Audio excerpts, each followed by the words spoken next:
कि स्मिता राय जो कि एक एंटरप्रेन्योर हैं, वो साउथ सिक्किम के रूरल डिस्ट्रिक्ट नामची में पली बढ़ी हैं और उनका जो इंटरेस्ट है, उनका जो हॉबीज़ था वो आर्ट एंड क्राफ्ट से रिलेटेड था। वो जो है आर्ट एंड क्राफ्ट में बहुत अच्छी थी। उनको कैंडल्स बनाना और जो टॉयज़ होते हैं, स्मॉल पीस ऑफ आर्ट होता है वैक्स का, उसको बनाने में उनको अच्छा लगता था और वो बना बना के डिफरेंट डिफरेंट टॉयज़ और कैंडल्स वो अपने फ्रेंड्स को, रिलेटिव्स को डिस्ट्रीब्यूट भी करती थी।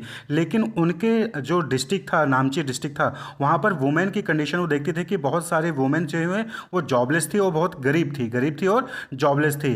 तो अगस्त 2012 में अभिषेक लामा जो कि NEDFI के ब्रांच मैनेजर हैं। तो NEDFI क्या है? North eastern development finance institution, जो कि अभी कॉरपोरेशन लिमिटेड के नाम से जाना जाता है। तो जो नामची ब्रांच था NEDFI का, वहाँ पर ब्रांच मैनेजर थे अभिषेक लामा, उनसे उनकी मुलाकात हुई। और फिर जो है ये NEDFI क्या है? ये एक फाइनेंशियल कॉरपोरेशन है which support local people with skills development programme and also channelise them into revenue generating activities. तो ये क्या है? एक तरीके का फाइनेंशियल कॉरपोरेशन जो कि आपको फाइनेंशियल सपोर्ट देता है, जिससे कि आप एक अपना बिजनेस स्टार्ट करें, अपना कोई काम स्टार्ट करें, जिससे कि आप जो है अर्न कर सकें और दूसरों को नौकरी देकर उनको भी जो है अर्निंग का सोर्स जो है प्रोवाइड करें।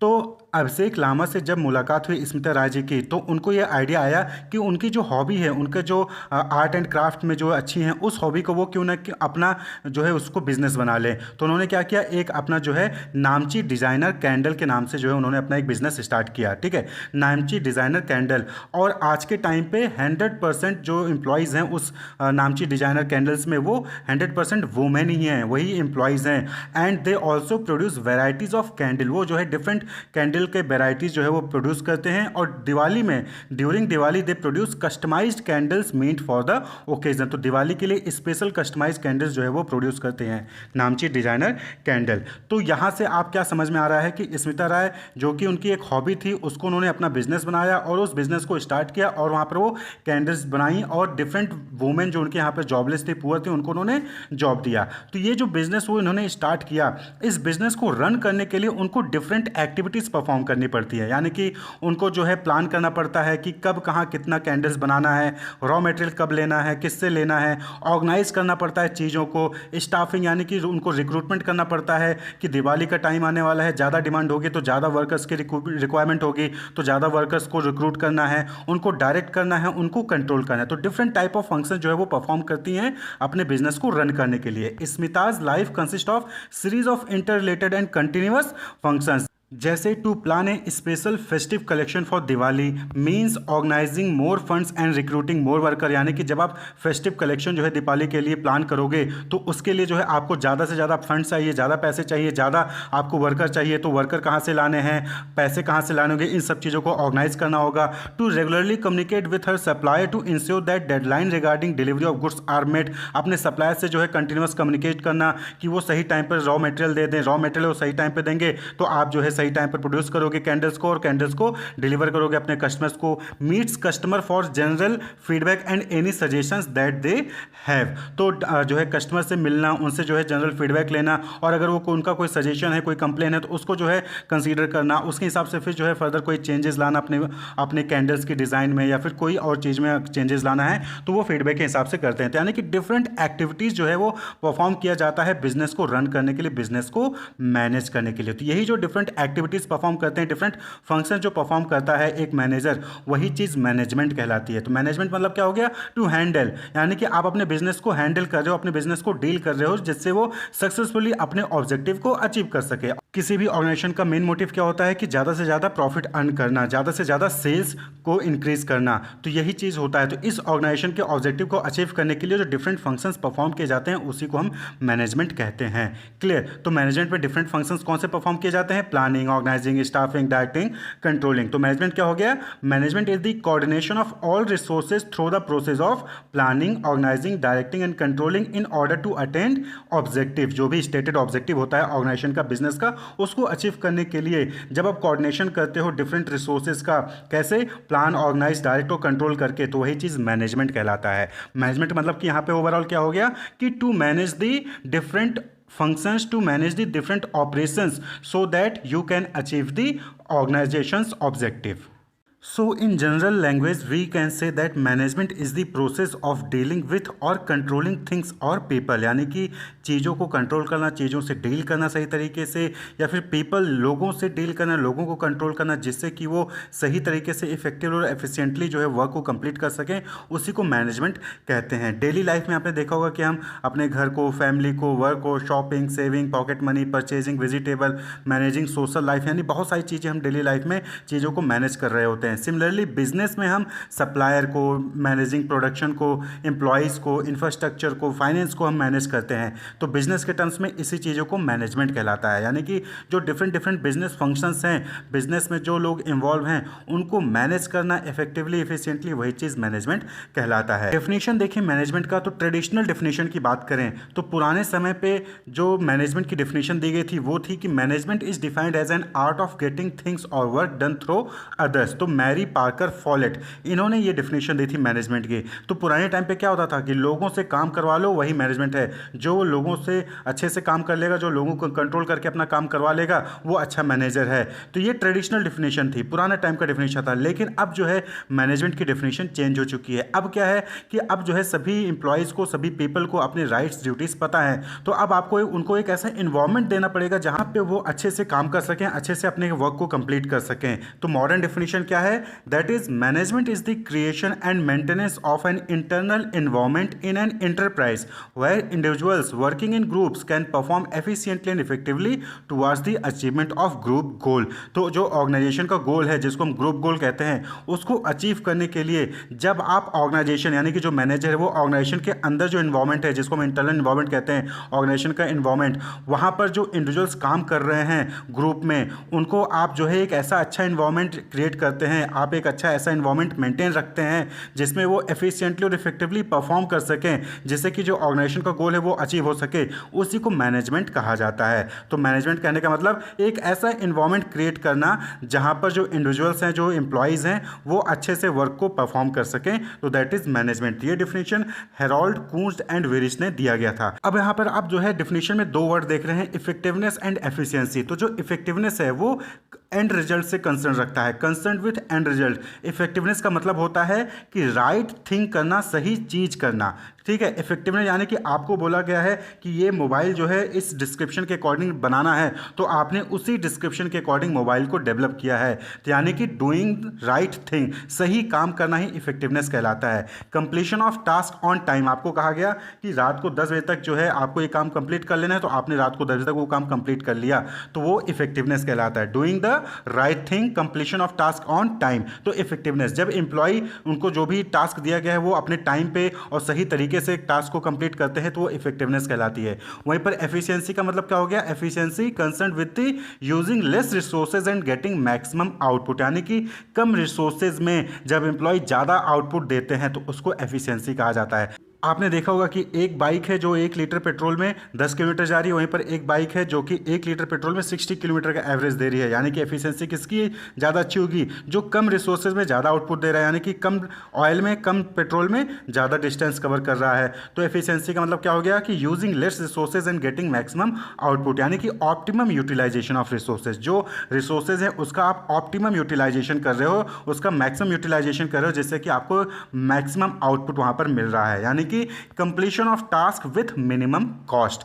जब आप राइट थिंक करते हो, सही काम करते हो और समय पे काम को खत्म करते हो, तो वो इफेक्टिवनेस। जब आप कम खर्चे में काम को करते हो तो वो एफिशिएंसी कहलाता है। तो होप आपको क्लियर हुआ कि मैनेजमेंट क्या है। Management is the creation and maintenance of internal environment within organisation where individuals working in groups can perform efficiently and effectively towards the achievement of group goals। यानी कि management में आप resources को, आप human resources को, आप finance को, आप मार्केटिंग को, सारी एक्टिविटीज़ को मैनेज करते हो, जिससे कि जो ऑर्गेनाइजेशन का गोल है वो इफेक्टिवली और एफिशिएंटली अचीव हो सके।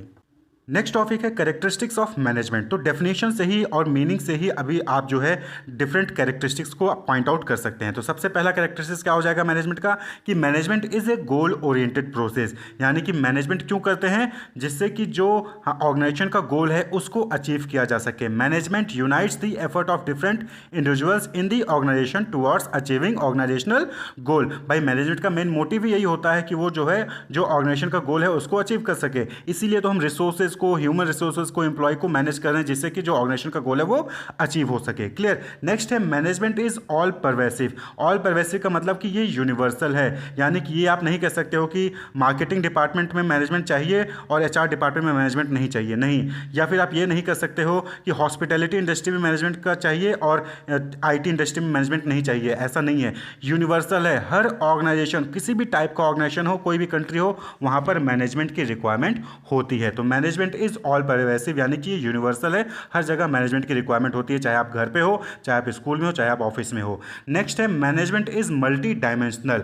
मल्टी डायमेंशनल कहने का मतलब यहां पर यह है कि बहुत सारे पार्ट्स होते हैं मैनेजमेंट में। जैसे आप मैनेजमेंट में सिर्फ जो है लोगों को, यानी कि जो पीपल हैं उन्हीं को आप मैनेज नहीं करते हो, बल्कि वहां पर वर्क को मैनेज करते हो कि किसको कितना काम देना है, लोगों को मैनेज करते हो, एम्प्लॉय को, रिसोर्स को मैनेज करते हो कि किसको कौन सा मशीनरी देना है, किसको कौन सा लैपटॉप देना है, किसको कौन सी गाड़ी देनी है। ऑपरेशंस को मैनेज करते हो कि कौन सी एक्टिविटी पहले होगी, कौन सी एक्टिविटी बाद में होगी। इन सभी चीज़ों को यहाँ पर, यानी कि मैनेजमेंट में बहुत सारी चीज़ों को मैनेज किया जाता है, तो ये मल्टी डायमेंशनल होता है। नेक्स्ट कैरेक्टरिस्टिक्स है management is a continuous process. Continuous process यानी कि ये नहीं कि आपने एक बार मैनेज कर लिया उसके बाद बात खत्म, नहीं, ये कंटिन्यूअस प्रोसेस है। अलग अलग डिपार्टमेंट में सेम टाइम पे डिफरेंट मैनेजमेंट एक्टिविटीज परफॉर्म की जा रही होती हैं, तो different management functions perform simultaneously all the time. तो यानी कि सेम टाइम पे डिफरेंट मैनेजमेंट फंक्शंस परफॉर्म किए जाते हैं और ये कंटिन्यूअस बेसिस पे होता है, यानी कि planning, organising, staffing, directing, controlling, ये सारे फंक्शंस जो है आप सभी टाइम पे हमेशा परफॉर्म कर रहे होते हैं। नेक्स्ट है management is a group activity. जैसा कि आपको बताया कि जो ऑर्गेनाइजेशन में इंडिविजुअल्स होते हैं वो एक साथ मिलकर ग्रुप गोल को अचीव करने की कोशिश करते हैं इफेक्टिवली, एफिशिएंटली। तो ये क्या है, ये ग्रुप एक्टिविटी, यानी कि आप अकेले मैनेज नहीं कर सकते हो, आपको लोगों की रिक्वायरमेंट होती है, आप लोगों को मैनेज करोगे, लोग आपके साथ कोऑर्डिनेट करेंगे। नेक्स्ट है management is a dynamic function. Dynamic function means कि एनवायरनमेंट के साथ जो है चीज़ें बदलती रहती हैं, ऑर्गेनाइजेशन का जो ऑब्जेक्टिव है वो चेंज होगा, एम्प्लॉय का ऑब्जेक्टिव है वो चेंज होगा, एम्प्लॉय की परफॉर्मेंस, एम्प्लॉय की स्किल्स वो चेंज होगी, ट्रेनिंग उनकी चेंज होगी, मशीनरी चेंज होगी, टेक्नोलॉजी चेंज होगी, तो उसको देखते हुए जो मैनेजमेंट है वो भी चेंज होता है। तो management is a dynamic function, यानी कि ये ऐसा फिक्स नहीं है कि आज जिस तरीके से मैनेज कर रहे हो आगे आगे आने वाले साल में भी उसी तरीके से मैनेज करोगे, नहीं, मैनेजमेंट भी चेंज हो जाएगा, मैनेजमेंट का स्टाइल चेंज हो जाएगा। आज आप जो है डांट डपट कर जो है मैनेज कर रहे हो, आगे चल के आपको कोऑर्डिनेट करके वहां पर उनको मैनेज करना पड़ेगा। तो management is a dynamic function. Next है management is an intangible force. Management is an intangible, intangible यानी कि ना दिखने वाला। तो मैनेजमेंट कैसा है, ना दिखने वाला फोर्स है, यानी कि आप मैनेजमेंट को देख नहीं सकते हो, लेकिन हाँ उसको महसूस कर सकते हो कि चीज़ें ऑर्गेनाइज वे में है, चीज़ें मैनेज की जा रही हैं। It can not be seen but its presence can be felt in the way the organisation function. तो ऑर्गेनाइजेशन किस तरीके से काम कर रहा है उसके बेसिस पे आप पता कर सकते हो कि वहाँ पे मैनेजमेंट है या फिर मैनेजमेंट नहीं है। जहाँ पे सारी चीज़ें क्योस में हैं, जहाँ पे सारी चीज़ें डिस्टर्ब हैं, वहाँ पे मैनेजमेंट नहीं है। जहाँ पे सारी चीज़ें सिस्टमैटिक तरीके से हो रही हैं, वहाँ पर मैनेजमेंट है। तो मैनेजमेंट क्या है, एक इंटेंजिबल फोर्स है। तो ये जो है 7 इंपॉर्टेंट कैरेक्टरिस्टिक्स है मैनेजमेंट के। वहीं पे बहुत सारी बुक्स में आपको अलग अलग कैरेक्टरिस्टिक्स देखने को मिलेंगी, जैसे कि universal, process, art and science, distinct entity, creative work, need at all level, group effort, purposeful, intangible force, profession, economic organ, social process. तो इनमें से बहुत सारे जो कैरेक्टरिस्टिक्स हैं हमने ऑलरेडी पीछे डिस्कस कर लिए हैं। और आर्ट एंड साइंस और जो प्रोफेशन है ये टॉपिक अलग सेपरेट टॉपिक है जो कि आगे हम डिस्कस करेंगे। तो कैरेक्टरिस्टिक्स ऑफ मैनेजमेंट आप जो है इसको भी लिख सकते हैं। तो इसको अगर शॉर्ट फॉर्म में याद करना हो तो आप इसको याद कर सकते हैं यूपैट सीएनजी पाइप्स। यूपैट सीएनजी पाइप्स, यू से यूनिवर्सल, पी से प्रोसेस, ए से आर्ट एंड साइंस, डी से डिस्टिंक्ट एंटिटी। डिस्टिंक्ट एंटिटी कहने का मतलब यहाँ पर क्या है कि मैनेजमेंट जो है एक अलग एंटिटी है, ये जो है आप बाकी चीज़ों से इसको मिक्स नहीं कर सकते। मैनेजमेंट एक अलग एक्टिविटी है, अलग फंक्शन है, इसको आप जो है अलग से परफॉर्म करना पड़ता है। सी से क्रिएटिव वर्क है, मैनेजमेंट में आपको अलग अलग सिचुएशन मिलेंगे, अलग अलग प्रॉब्लम्स मिलेंगे और उनको क्रिएटिवली आपको सॉल्व करना होगा। एन से नीड एट ऑल लेवल, चाहे कोई भी लेवल हो, टॉप लेवल हो, मिडिल लेवल हो, लोअर लेवल हो, आपको सभी लेवल पे मैनेजमेंट की रिक्वायरमेंट पड़ती है। क्लियर। जी यानी कि ग्रुप एफर्ट हमने डिस्कस कर लिया। पी से पर्पसफुल, मैनेजमेंट का पर्पस होता है, ये ऑर्गेनाइजेशन के ग्रुप गोल को अचीव करने के लिए मैनेजमेंट किया जाता है। आई से इंटेंजिबल फोर्स है, पी से प्रोफेशन है, ई से इकोनॉमिक ऑर्गन है, यानी कि मैनेजमेंट की वजह से इकोनॉमी जो है वो ग्रो करती है, चाहे वो ऑर्गेनाइजेशन लेवल पे बात करें चाहे नेशनल लेवल पे बात करें। वहीं पर एस यानी कि सोशल प्रोसेस है, मैनेजमेंट अच्छा होगा तो जो सोसाइटी है उसको जो है अच्छा प्रोडक्ट अच्छे प्राइस पर मिलेगा और साथ ही साथ जो एम्प्लॉय है उनको भी अच्छा खासा रेम्यूनरेशन वहाँ पर मिलता है और ऑर्गेनाइजेशन भी ग्रो करती है। तो ये जो है कैरेक्टरिस्टिक्स ऑफ मैनेजमेंट होते हैं। Functions of management. Functions of management कहने का मतलब है कि वो सारी एक्टिविटीज़ जो कि मैनेजर परफॉर्म करता है ऑर्गेनाइजेशनल ऑब्जेक्टिव को, ऑर्गेनाइजेशनल गोल को अचीव करने के लिए, तो सारी एक्टिविटीज़ ही क्या कहलाती है, फंक्शंस ऑफ मैनेजमेंट कहलाती है। तो फंक्शंस ऑफ मैनेजमेंट को अलग अलग ऑथर ने अलग अलग बताया है, जैसे कि कून्स और डोनेल हैं, तो इन ऑथर ने 5 मैनेजरियल फंक्शंस बताए हैं, यानी कि 5 इंपॉर्टेंट मैनेजरियल फंक्शंस होते हैं। वहीं पर Luther click and Lyndall Urwick, इन्होंने 7 मैनेजरियल फंक्शंस बताए हैं जो कि मैनेजर परफॉर्म करता है। तो सबसे पहले हम कून्स और डोनेल को देखते हैं। तो फंक्शन ऑफ मैनेजमेंट क्या हो गया, all those activities that manager perform to achieve the organisational objective. तो अकॉर्डिंग टू कून्स और डोनेल 5 मैनेजर फंक्शंस होते हैं, कौन कौन से, planning, organising, staffing, directing and controlling. तो प्लानिंग, देखिए जब भी कोई आप काम स्टार्ट करने जाते हैं तो आप पहले क्या करते हो, प्लान करते हो। सपोज कि आपको अपने दोस्त का बर्थडे जो है सेलिब्रेट करना है, तो आप क्या करोगे, पहले प्लान करोगे ना कि कौन से लोकेशन पे करना है, कौन सी डेट को करना है, किसको किसको बुलाना है, वो सारी तैयारी आप करते हो ना। तो वही जो तैयारी आप करते हो वही चीज़ प्लानिंग कहलाती है। तो बिजनेस में भी नए नए सारे प्रोडक्ट्स आते रहते हैं, नए नए प्रोजेक्ट आते हैं, तो उनके लिए आपको तैयारी करनी पड़ती है। आपको पहले ही डिसाइड करना होता है, एडवांस में डिसाइड करना होता है कि क्या करना है, कब करना है, कैसे करना है। तो that is deciding in advance what, when and how to do. तो इसी को हम क्या कहते हैं, प्लानिंग कहते हैं। तो कोई भी चीज़ आपको करनी है तो पहले आपको प्लानिंग करनी ही पड़ेगी। अब सपोज कि आप जो है, आपकी ऑर्गेनाइजेशन जो है एक नया प्रोडक्ट जो है वो लॉन्च करना चाहती है मार्केट में, तो पहले कौन सा प्रोडक्ट लॉन्च करना है, उसकी पैकेजिंग क्या होगी, उसका कलर क्या होगा, उसका ब्रांड नेम क्या होगा, उस प्रोडक्ट का नाम क्या होगा, उसके फीचर्स क्या होंगे, वो सारी चीज़ें क्या करोगे आप, पहले प्लान करोगे ना, एडवांस में ही प्लान कर लोगे ना। कि ये थोड़ी कि आपने प्रोडक्ट को बनाना शुरू कर दिया बिना प्लान किए कि क्या नाम होगा, क्या प्रोडक्ट होगा, क्या फीचर होगा, क्या पैकेजिंग होगी। नहीं, पहले आप क्या करते हो, प्लान करते हो। तो deciding in advance what, when and how to do, clear. यानी कि प्लानिंग क्या करता है, प्लानिंग जो है वो गैप को ब्रिज करता है, गैप को रिमूव करता है between the present and the future. Future में यानी कि नेक्स्ट ईयर हो सकता है, आपने प्लान किया था कि नेक्स्ट ईयर हम एक नया प्रोडक्ट लॉन्च करेंगे, तो आप उसकी तैयारी आज प्रेजेंट में करोगे कि उस प्रोडक्ट का नाम क्या होगा, उस प्रोडक्ट का फीचर क्या होगा, उसके प्रोडक्ट का कलर क्या होगा, पैकेजिंग कैसी होगी, वो सारी चीज़ें आज आप जो है डिसाइड करते हो एडवांस में। यानी कि प्रेजेंट में आपने प्लानिंग की है जिससे कि फ्यूचर का जो गोल है वो अचीव हो सके। यानी कि प्रेजेंट और फ्यूचर के बीच में जो गैप है उसको रिमूव करता है, उसको ब्रिज करता है प्लानिंग, क्लियर। नेक्स्ट है ऑर्गेनाइजिंग। अब आपने प्लानिंग तो कर ली कि क्या चीज़ बनानी है, कौन सा प्रोडक्ट बनाना है, उसमें क्या फीचर्स होंगे, क्या कलरिंग होगी, पैकेजिंग होगी, वो सारी चीज़ें आपने जो है प्लान कर ली। अब क्या है, उस प्लान को जो आपने प्लान किया है उसको अचीव करने के लिए आप चीज़ों को ऑर्गेनाइज करोगे, चीज़ों को ऑर्गेनाइज करोगे। आप क्या करोगे कि जो भी डिफरेंट एक्टिविटीज़ हैं उसको आइडेंटिफाई करोगे, यानी कि उस प्रोडक्ट को बनाने के लिए, लॉन्च करने के लिए जो भी डिफरेंट एक्टिविटीज़ परफॉर्म करनी है उसको आइडेंटिफाई करोगे, और जो सिमिलर एक्टिविटीज़ है उसको ग्रुप करोगे, क्लियर। कि मार्केटिंग की एक्टिविटीज़ को एक साइड कर दिया, फाइनेंस की एक्टिविटी को एक साइड कर दिया, एचआर वाले एक्टिविटीज़ को अलग कर दिया। तो आपने क्या किया, ग्रुपिंग ऑफ सिमिलर एक्टिविटीज़। उस प्लान को अचीव करने के लिए जो भी एक्टिविटीज़ परफॉर्म करनी है उसको आइडेंटिफाई करके आप जो है उसको ग्रुपिंग कर दोगे, यानी कि सिमिलर नेचर के टास्क को एक साथ कर दोगे, दूसरे नेचर के टास्क को दूसरे को पास कर दोगे। अब भाई सेल्स वाला काम है तो सेल्स का अलग करोगे, और मार्केटिंग जो है फाइनेंस का काम है तो फाइनेंस के काम को अलग करोगे। दोनों को एक साथ नहीं कर सकते हो कि जो सेल्स वाला काम कर रहा है वही फाइनेंस वाला भी काम कर रहा है, नहीं, सेल्स और फाइनेंस दोनों ही डिफरेंट एक्टिविटीज़ हैं, क्लियर। इसी तरीके से जब आपने एक्टिविटीज़ को आइडेंटिफाई कर लिया, उसको ग्रुप कर दिया सिमिलर एक्टिविटीज़ को, अब जो है ड्यूटीज़ असाइन करिए कि कौन क्या करेगा, कौन क्या करेगा। फाइनेंस मैनेजर है तो उसकी क्या रिस्पॉन्सिबिलिटीज़ होंगी, एचआर मैनेजर है तो उसकी क्या रिस्पॉन्सिबिलिटीज़ होंगी, और जो प्रोडक्ट को बना रहा है प्रोडक्शन मैनेजर है उसकी क्या रिस्पॉन्सिबिलिटीज़ होगी। तो ड्यूटीज़ को असाइन करिए, क्लियर, ड्यूटीज़ को असाइन किया। यानी कि अब आप क्या करो, चीज़ों को ऑर्गेनाइज कर रहे हो जिससे कि लोगों को पता रहे कि जब भी जो एम्प्लॉय आएगा उसको ये पता रहेगा कि उसको क्या काम करना है। नहीं तो बहुत बार होता है कि आप तो पहुँच जाते हो लेकिन आपको यही नहीं पता कि आपको करना क्या है। तो ये चीज़ ना हो, इसलिए आप पहले से ही उस चीज़ों को ऑर्गेनाइज करके रख देते हो। तो दैट इज असाइन ड्यूटीज। जैसे कि आप एग्जामिनेशन हॉल में एग्जामिनेशन देने जाते हैं तो वहाँ पर क्या होता है कि आपके सीट पर रोल नंबर पेस्ट कर दिया जाता है जिससे कि आप आसानी से अपनी सीट पर जाकर बैठें और अपना एग्जामिनेशन दे सकें, क्लियर। तो असाइनिंग ड्यूटीज़, इसी तरीके से ऑर्गेनाइजेशन में भी जो है डिफरेंट जो पोजीशंस होते हैं उनकी ड्यूटीज़ को वहाँ पर बता दिया जाता है जिससे उनको पता रहे कि उनको क्या काम करना है, जिससे वो एफिशिएंटली और इफेक्टिवली अपने काम को परफॉर्म कर सकें। Then establishing authority and responsibility relationship, यानी कि अब वहाँ पर आपको जो है अथॉरिटी और रिस्पॉन्सिबिलिटी रिलेशनशिप को भी डेवलप करना होगा कि कौन किसका सुपीरियर होगा, कौन किसका बॉस होगा, कौन किसके अंडर काम करेगा, कौन किसको रिपोर्ट करेगा।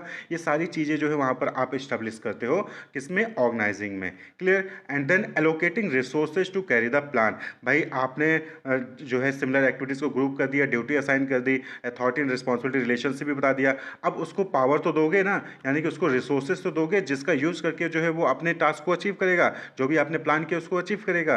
भाई कोई भी एक्टिविटीज़ है, कोई भी प्रोडक्ट बनाना है तो उसके लिए मशीनरी चाहिए होंगे, लैपटॉप चाहिए होगा, जो है स्टेशनरी चाहिए होंगी। तो इन सारी चीज़ों को, रिसोर्सेज को जो है उनको दीजिए। फंड्स की रिक्वायरमेंट होगी तो वो भी जो है उनको प्रोवाइड करिए। तो एलोकेट रिसोर्सेज, यानी कि फंड्स है तो फाइनेंस डिपार्टमेंट को आपने दे दिया, मशीनरी है तो प्रोडक्शन डिपार्टमेंट को दे दिया, एडवर्टीजमेंट से रिलेटेड कोई मटेरियल्स है तो आपने मार्केटिंग डिपार्टमेंट को दे दिया। तो रिसोर्सेज को एलोकेट करिए। क्लियर। तो आपने प्लान कर लिया कि क्या अचीव करना है, ऑर्गेनाइज कर लिया कैसे अचीव करना है, क्या क्या चीज़ें रिक्वायरमेंट होगी उनको आपने अरेंज कर लिया। अब जो है नेक्स्ट काम क्या है, that is staffing. Next function क्या है, स्टाफिंग। अब आपने चीज़ों को ऑर्गेनाइज कर लिया। अब जो प्लान आपने किया है उसको अचीव करने के लिए, उसको परफॉर्म करने के लिए आपको एम्प्लॉय की रिक्वायरमेंट होगी, जिसको हम ह्यूमन रिसोर्स कहते हैं। क्लियर। तो एम्प्लॉय की रिक्वायरमेंट होगी, ह्यूमन रिसोर्स की रिक्वायरमेंट होगी। तो स्टाफिंग अगला फंक्शन होता है। स्टाफिंग का मतलब क्या हो गया, finding the right people to perform the right job. सही पर्सन को फाइंड करना जिससे कि आपके यहाँ पे जो भी जॉब है उसको वो सही से परफॉर्म कर सके। तो यहाँ पर हम क्या कहते हैं, सबसे पहले human resource planning. Human resource planning का मतलब क्या हो गया कि आपके ऑर्गेनाइजेशन में कौन कौन सी जॉब पोजीशंस हैं और उसके लिए कितने लोगों की रिक्वायरमेंट है, वो सारी चीज़ें आप प्लानिंग करते हो। ठीक है।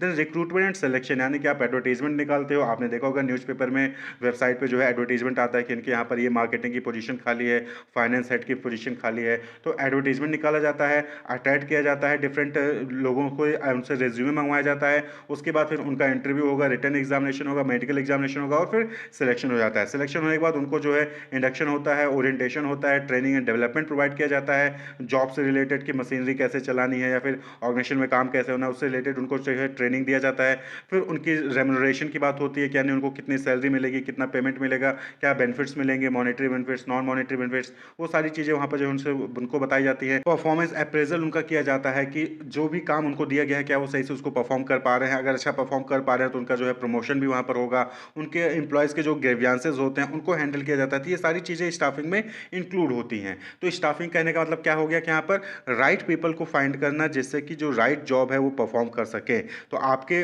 जो भी आपने प्लान किया है उसको अचीव करने के लिए आपको एम्प्लॉय की रिक्वायरमेंट होती है और उस रिक्वायरमेंट को फुलफिल करने के लिए स्टाफिंग का फंक्शन परफॉर्म किया जाता है। अब आपने प्लान कर लिया, चीज़ों को ऑर्गेनाइज कर लिया, एम्प्लॉय को रिक्रूट कर लिया। अब अगला काम क्या है, दैट इज डायरेक्टिंग। यानी कि अब आप यहाँ पर क्या करोगे, अब जो एम्प्लॉय हैं उनको लीड करोगे, उनको इन्फ्लुएंस करोगे, उनको मोटिवेट करोगे कि उनको जो भी टास्क आपने असाइन किया है वो उसको इफेक्टिवली और एफिशिएंटली फुलफिल करें, उसको कंप्लीट करने। भाई एम्प्लॉय को रिक्रूट कर लेना उसके बाद छोड़ देना, एम्प्लॉय अपने आप काम नहीं करेगा। वहाँ पर आपको उनको डायरेक्ट करना पड़ेगा, उनको बताना होगा कि आज आपको ये काम कंप्लीट करना है, आपको जो है ये काम करना है, आपको उनको मोटिवेट करना होगा। क्योंकि सेम टाइप का नेचर जो है, सेम टाइप का जो है काम करते करते जो है एम्प्लॉय जो है वो भी बोर हो जाता है। तो उनको मोटिवेशन की जरूरत होती है, उनको इन्फ्लुएंसिंग की जरूरत होती है, उनको लीड करने की जरूरत होती है कि आज आपको ये करना है, आपको ऐसे करना है, आपको इस तरीके से करना है। तो वहाँ पर उनको गाइडेंस की रिक्वायरमेंट होती है। तो that is directing function. Clear. तो leading, influencing, motivating employ to perform the task assign to them, यानी कि आप उनको डायरेक्ट करोगे कि आपको ये करना है, आपको ये करना है, आपको इस दिन तक ये काम करके देना है। डायरेक्टिंग। नेक्स्ट है that is fifth, controlling. Controlling, अब भाई आपको कंट्रोल करना भी जरूरी है। कैसे पता चलेगा कि जो आपने सोचा था वही चीज़ हो रही है, तो उसके लिए क्या करते हो, आप एक स्टैंडर्ड सेट कर देते हो। यानी कि सपोज करें कि प्रोडक्शन डिपार्टमेंट के लिए आपने स्टैंडर्ड सेट कर दिया कि एक दिन में एटलीस्ट 10 प्रोडक्ट आपको जो है बनाने ही हैं। तो आपने एक स्टैंडर्ड सेट कर दिया। अब आप क्या करोगे, परफॉर्मेंस को मेजर करोगे। परफॉर्मेंस को मेजर करोगे कि क्या जो प्रोडक्शन डिपार्टमेंट है वो एक दिन में 10 यूनिट बना रहा है। फिर आप देखते हो, आप कंपेयर करोगे जो एक्चुअल परफॉर्मेंस है और जो आपने स्टैंडर्ड सेट किया था उसको कंपेयर करोगे। कंपेयर करने में पता चलता है कि हाँ 10 प्रोडक्ट बनाने के लिए कहा गया था, 10 प्रोडक्ट बनाया जा रहा है, यानी कि परफॉर्मेंस अच्छी है, कोई भी करेक्टिव एक्शन आपको वहाँ पर लेने की जरूरत नहीं है। लेकिन अगर आपको लगता है कि हाँ 10 यूनिट बनाया था लेकिन वो 5 ही यूनिट बना रहे हैं एक दिन में, यानी कि कहीं ना कहीं परफॉर्मेंस पुअर है, प्रोडक्टिविटी कम है, तो आपको वहाँ पर उसके लिए प्रॉपर करेक्टिव एक्शन लेना पड़ेगा। हो सकता है आपको ट्रेनिंग देना पड़े, मशीनरी चेंज करना पड़े या फिर कोई भी चीज़ हो सकती है। तो वहाँ पर जो है आपको करेक्टिव एक्शन लेना पड़ेगा। तो ये जो है फंक्शंस ऑफ मैनेजमेंट होते हैं according to Koontz and O'Donnell. 5 important management function है, planning, organising, staffing, directing and controlling. इसी तरीके से Luther, Gulick and Lyndall Urwick, इन्होंने 7 इंपॉर्टेंट मैनेजमेंट फंक्शंस बताए जो कि मैनेजर परफॉर्म करता है, जिसको हम शॉर्ट फॉर्म में पोस्ट कॉर्प कहते हैं, POSDCORP। तो इसका फुल फॉर्म क्या होता है? तो पहला प्लानिंग, जो कि हमने डिस्कस कर लिया, ऑर्गेनाइजिंग, स्टाफिंग एंड डायरेक्टिंग, ये तो कॉमन है। नेक्स्ट है यहाँ पर 5th कोऑर्डिनेटिंग। वहाँ पर क्या था कि डायरेक्टिंग, यहाँ पर क्या है? कोऑर्डिनेटिंग, यानी कि आप मिलकर काम करिए। जिसको आप डायरेक्ट कर रहे हो, एम्प्लॉय को मोटिवेट कर रहे हो, लीड कर रहे हो, उनके साथ कोऑर्डिनेट करके आप यहाँ पर काम करिए। डिफरेंट डिफरेंट डिपार्टमेंट हैं, सब डिपार्टमेंट अपने मर्जी से काम करने लग जाएंगे तो जो ऑर्गेनाइजेशन का कॉमन गोल होता है वो अचीव नहीं हो पाएगा। तो सभी डिपार्टमेंट को एक साथ लेकर, सभी एम्प्लॉय को मिलकर एक कॉमन ऑब्जेक्टिव के लिए काम करना, that is coordinating. The process of organizing people और group so that they work together properly and well. Coordinating ये भी जो है मैनेजर का इंपॉर्टेंट फंक्शन होता है। उसके बाद रिपोर्टिंग। रिपोर्टिंग यानी कि जिसको जो भी रिस्पॉन्सिबिलिटीज दी गई है वो रिस्पॉन्सिबिलिटीज कंप्लीट करके उसकी रिपोर्टिंग, उसकी इंफॉर्मेशन जो है वो अपने बॉस को, अपने सुपीरियर को प्रोवाइड करे। तो रिपोर्टिंग भी बहुत जरूरी है। हमने आपको टास्क दिया, आपने टास्क कंप्लीट कर लिया, लेकिन आप हमें बता ही नहीं रहे हो कि हाँ आपने वो टास्क कंप्लीट कर लिया कि नहीं कर लिया है। भाई आप वो टास्क कंप्लीट करोगे, उसके बाद मुझे बताओगे तो फिर हम आगे फर्दर कोई एक्शन लेंगे ना। तो रिपोर्टिंग बहुत जरूरी है। And next is budgeting. Budgeting यानी कि नेक्स्ट ईयर या फिर किसी भी फाइनेंशियल ईयर, किसी अकाउंटिंग ईयर में कहाँ से कितना पैसा आने वाला है और कितना खर्च होने वाला है, ये जो इसका प्रिपरेशन होता है उसको बजटिंग कहते हैं। और बजटिंग भी जो है बहुत ही इंपॉर्टेंट फंक्शन होता है। भाई आपको पता है होना चाहिए ना कि आगे नेक्स्ट ईयर में, नेक्स्ट फाइनेंशियल ईयर में कहाँ से कितना पैसा आने वाला है और कितना खर्च होने वाला है। कितना खर्च होने वाला है जब आपको ये पता रहेगा, उसी हिसाब से फिर आप जो है अपनी प्रिपरेशन रखोगे। तो बजटिंग भी बहुत इंपॉर्टेंट फंक्शन होता है। तो ये according to Luther, Gulick and Linder Urwick है functions of management. Management as a science as well as an art and management as a profession. तो सबसे पहले हम बात करेंगे कि मैनेजमेंट एज अ साइंस, यानी कि मैनेजमेंट जो है वो साइंस की तरह है। तो देखिए साइंस क्या होता है? Science is a systematised body of knowledge that explain certain general truth और ऑपरेशन ऑफ जनरल लॉ। यानी कि जो डिफरेंट लॉज होते हैं, फिर कोई जनरल ट्रूथ होता है, उसको एक्सप्लेन करने के लिए, उसको प्रूफ करने के लिए सिस्टमेटाइज्ड बॉडी ऑफ नॉलेज होता है, उसको हम साइंस कहते हैं। यानी कि यहाँ पर क्या होता है कि टेस्ट होता है यहाँ पर, और उसके बाद जो फाइंडिंग्स आती हैं उसके बेसिस पर यहाँ पर जो है लॉज बनाए जाते हैं। तो अगर हम इसकी कैरेक्टरिस्टिक्स की बात करें साइंस की, तो सिस्टमेटाइज्ड बॉडी ऑफ नॉलेज होता है, यानी कि science principles are based on a cause and effect relationship. जैसे कि एप्पल जो है वो पेड़ से नीचे ही गिरता है, क्यों? क्योंकि लॉ ऑफ ग्रेविटी है, वहाँ पर ग्रेविटी की वजह से एप्पल जो है पेड़ से नीचे ही गिरता है। तो इससे क्या बना? लॉ ऑफ ग्रेविटी, यानी कि कॉज एंड इफेक्ट रिलेशनशिप होता है। और यहाँ पर जो है सिस्टमेटाइज्ड बॉडी ऑफ नॉलेज होता है साइंस में। दूसरा जो फीचर है that is principle based on experimentation, यानी कि साइंस में जो भी प्रिंसिपल्स होते हैं, जो भी लॉज होते हैं, वो एक्सपेरिमेंट के बेसिस पे फ्रेम किए जाते हैं। Scientific principle are first develop through observation and then tested through repeated experimentation under controlled condition. तो जो साइंटिफिक प्रिंसिपल्स हैं उनको पहले ऑब्जर्वेशन के बेसिस पे, यानी कि पेड़ से एप्पल नीचे गिरा, इसके बेसिस पे जो है वहाँ पर उसको डेवलप किया गया। उसके बाद फिर कॉज एंड इफेक्ट रिलेशनशिप, उसको टेस्ट किया जाता है, बार बार एक्सपेरिमेंट करते हैं उस पर, और फिर जाके उस पर लॉ बनता है या प्रिंसिपल बनता है। वहीं पर तीसरा जो फीचर है साइंस का दैट इज यूनिवर्सल वैलिडिटी, यानी कि एप्पल जो है पेड़ से नीचे ही गिरेगा बिकॉज ऑफ ग्रेविटी। तो ये जो है हर जगह, यानी कि ऑल ओवर वर्ल्ड जो है ये एप्लीकेबल होगा ग्रेविटी का प्रिंसिपल। यानी कि जो साइंस के प्रिंसिपल्स होते हैं, जो साइंस के लॉज होते हैं, वो यूनिवर्सली एप्लीकेबल होते हैं हर जगह। ये नहीं कि इंडिया में अलग होंगे और यूएसए में अलग होंगे और किसी दूसरे कंट्री में अलग होंगे, नहीं, साइंस के प्रिंसिपल्स हर जगह सेम होते हैं। ऐसे ही मैनेजमेंट में भी क्या होता है कि सिस्टमेटाइज्ड बॉडी ऑफ नॉलेज होता है, उसके जो प्रिंसिपल्स होते हैं वो एक्सपेरिमेंट के बेसिस पे होते हैं। लेकिन यहाँ पर क्या होता है मैनेजमेंट में कि जो यूनिवर्सल एप्लीकेबिलिटी नहीं होती, यानी कि जो मैनेजमेंट में जो डिफरेंट फंक्शंस होते हैं वो सिचुएशंस पे डिपेंड करते हैं कि सिचुएशन कैसे, उसके अकॉर्डिंग जो है आपको एप्लीकेबल करना पड़ेगा, कंडीशंस कैसे, उसके अकॉर्डिंग आपको एप्लीकेबल करना पड़ेगा। तो मैनेजमेंट प्योर साइंस नहीं है, लेकिन हाँ मैनेजमेंट क्या है? सोशल साइंस है, क्योंकि मैनेजमेंट में हम सोसाइटी को, पीपल को, चाहे वो ऑर्गेनाइजेशन को गोल को अचीव करना हो, चाहे एम्प्लॉय को मैनेज करना हो, चाहे रिसोर्सेज को मैनेज करना हो, तो हम उनसे डील करते थे। इसलिए मैनेजमेंट क्या है? More and more social science है, प्योर साइंस नहीं है। क्लियर? तो मैनेजमेंट एज अ साइंस में देखेंगे तो मैनेजमेंट में भी क्या है? सिस्टमेटाइज्ड बॉडी ऑफ नॉलेज है। यहाँ पर भी बहुत सारे बुक्स हैं, बहुत सारी जर्नल्स हैं, बहुत सारे थ्योरीज हैं, प्रिंसिपल्स हैं, जो कि पीरियड ऑफ टाइम में डेवलप किए गए हैं। लगातार कई जगह से ऑब्जर्वेशन किए गए, जो पुराने ऑथर्स थे उन्होंने ऑब्जर्वेशन किया, बहुत सारी ऑर्गेनाइजेशंस में उन्होंने एक्सपेरिमेंट किए, वहाँ पर रिसर्च कंडक्ट किया और उसके बेसिस पे जो प्रिंसिपल्स हैं या फिर जो गाइडलाइंस है वो उन्होंने डेवलप किए हैं। जैसे कि law of demand, law of supply, by जो डिफरेंट इकोनॉमिक्स इंडिकेटर हैं, FW टेलर प्रिंसिपल्स हो गए, साइंटिफिक मैनेजमेंट थ्योरी की 14 प्रिंसिपल्स हो गए। तो डिफरेंट जो है यहाँ पर थ्योरी और प्रिंसिपल्स डेवलप किए गए हैं over period of a time through experimentation. तो यहाँ पे भी क्या है, सिस्टमेटाइज बॉडी ऑफ नॉलेज है। आप यहाँ पर डिफरेंट बुक्स जो है स्टडी करते हैं, आप चाहे marketing, finance, HR, different subject से रिलेटेड जो स्ट्रीम है मैनेजमेंट के, उनसे रिलेटेड आप यहाँ पर जो है स्टडी करते हैं। दूसरा है principle based on experimentation. Science में क्या होता है कि जो प्रिंसिपल होते हैं एक्सपेरिमेंट पे बेस करते हैं। इसी तरीके से मैनेजमेंट में भी जो भी लॉ, जो भी प्रिंसिपल्स बनाए गए हैं, जो भी थ्योरी बनाई गई हैं, वो भी एक्सपेरिमेंट पे बेस करते हैं। उनमें भी जो है डिफरेंट टाइप के ऑब्जर्वेशन किए गए, रिपीटेड एक्सपेरिमेंट किए गए, और उसके बाद जो ये थ्योरी, ये जो प्रिंसिपल्स हैं मैनेजमेंट में, उनको डेवलप किया गया। Since management deals with human beings and human behaviour, the outcome of these experiments are not capable of being accurately predicted और रेप्लिकेटेड। क्योंकि जो ह्यूमन बींग और ह्यूमन बिहेवियर पे जो है मैनेजमेंट डील करता है, तो ह्यूमन बींग, ह्यूमन बिहेवियर क्या है, ये चेंज होता रहता है। तो इसलिए आप जो है बार बार सेम एक्सपेरिमेंट करेंगे तो सेम रिजल्ट नहीं आएगा। क्यों? क्योंकि मैनेजमेंट जो है प्योर साइंस नहीं है, सोशल साइंस है। जैसे कि साइंटिफिक मैनेजमेंट थ्योरी हो गया, FW टेलर प्रिंसिपल हो गया। वहीं पर बात करें यूनिवर्सल वैलिडिटी की, तो मैनेजमेंट जो है प्रोवाइड करता है मैनेजर्स को बहुत सारे स्टैंडर्ड टेक्निक जो कि वो डिफरेंट सिचुएशन में यूज कर सकते हैं, चाहे वो अपनी कंट्री में हो, चाहे किसी दूसरे कंट्री में हो। लेकिन हाँ, सभी प्रिंसिपल, सभी लॉज जो है मैनेजमेंट के, वो हर जगह एप्लीकेबल नहीं होते हैं। सभी थ्योरी, सभी लॉज जो है वो हर जगह एप्लीकेबल नहीं होते। लेकिन बहुत सारे ऐसे स्टैंडर्ड्स टेक्निक्स हैं जो कि हर जगह एप्लीकेबल होते हैं, डिफरेंट सिचुएशन में उनको यूज किया जा सकता है। These principle are also use for training and development of managers in different area. तो यूनिवर्सल वैलिडिटी भी है, लेकिन सभी चीज़ों का नहीं है। तो इसलिए मैनेजमेंट को हम एज अ साइंस कंसीडर कर सकते हैं। क्यों? क्योंकि ये जो है, जो साइंस की फीचर्स हैं, साइंस की जो कैरेक्टरिस्टिक्स होती है, उनको कहीं ना कहीं फुलफिल करता है। इसलिए management as a science consider किया जाता है। वहीं पर मैनेजमेंट को हम एज एन आर्ट कंसीडर करते हैं। क्लियर? तो आर्ट क्या है? Art is the skilful and personal application of existing knowledge to achieve desired result. आप सभी को पता है कि जो